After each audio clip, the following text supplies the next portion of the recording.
The city of Seattle is known for its innovation. All you have to do is look around. There are more startup businesses than anyone can keep track of.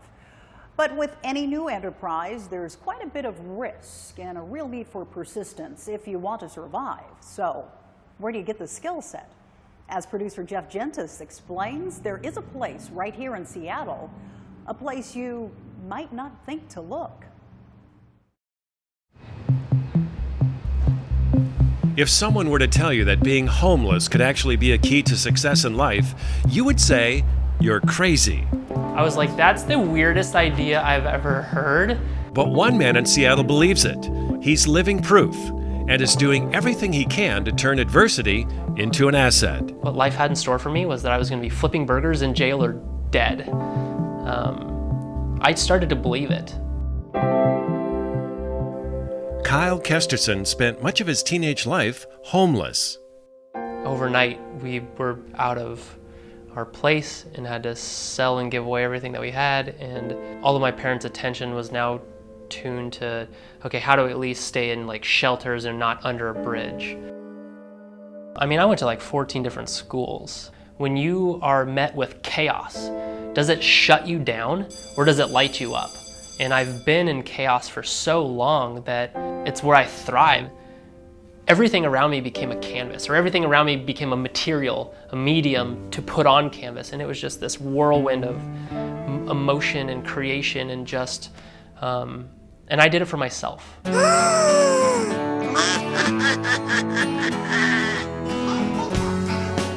Fast forward a few years, Kyle got a scholarship to Cornish, then co-founded Freakin' Genius, a company that makes humorous apps that users can download and animate with their own voices.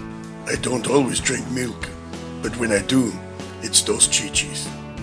And all of a sudden I was like, wait, I can do this for real now?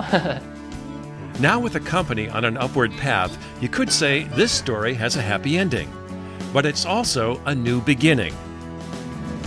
Let's go with tech words. So how about phone? It could be hardware, software stuff. Motherboard. There you go. Kyle is spending time with people he really can relate to. At the Orion Center in Seattle, Kyle is teaching homeless youth that entrepreneurship and surviving on the streets have a lot in common. The special thing that these kids have that a lot of kids don't have is this opportunity to apply their thick skin and their grit. They know how to endure, and it starts to become relative. So if we work from their personal experiences and their stories, now we can start to pluck out specific things to hone in on and be like, what tools can we give you to solve those problems? We're going to have each team pick 2 words. These 2 words are going to be your product and your company. So you're gonna spend some time hashing it out, but you have to first figure out your words, so go.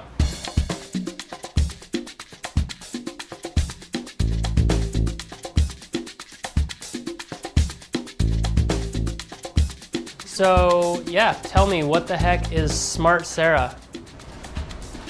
What's Smart Sarah? Smart Sarah is, it's an AI.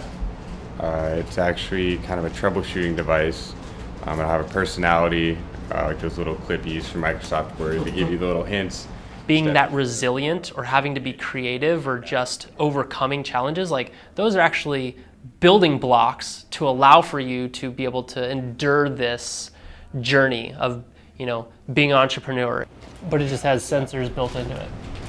Yeah, and I'm wondering, here is no destination. The Orion Center, our drop-in floor, is not the end game for our young people. It really is about what happens next. So it's the what's next question that we look to people like Kyle to answer for us and to make a difference in helping our young people.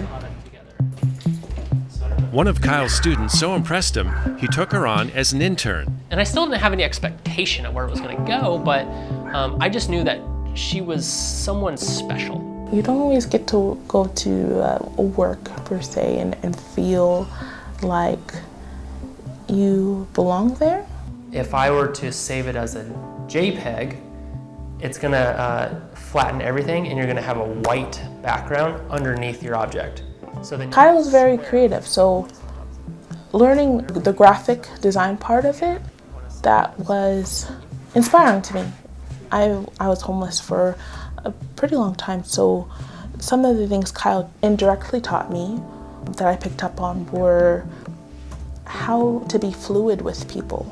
How to look at your world and not see problems. How to build in this iterative way to solving those problems. How to listen and learn and connect with people. So now it just lets the user know that there is something being selected. So yeah. Vania is now entering a new chapter in her life. She's in a community college and studying graphic arts and business. So that's been really cool to see, is how smart and adaptive and creative these kids are when you just give them a little bit of a chance to come out of their shell. Think about like kind of where we're going. As a role model, as an individual who suffered and struggled with the same kind of issues that our young people are suffering with, for young people to see someone who's come out on the other end of that and is willing to reach back in and help, lend a hand to help the next person move forward, that is the kind of inspiration and mentorship and guidance that we need from the entire community. So the idea is a noble one. This leads to this. This leads to this. For a woman like Vania, instead of spending her days here, she now spends them here. And that is how you turn adversity into an asset. Now, Kyle Kesterson admits his effort is an experiment he'd like to see tried nationwide. And there is certainly plenty of room for anyone or any business owner who'd like to follow in his footsteps. We'll be right back.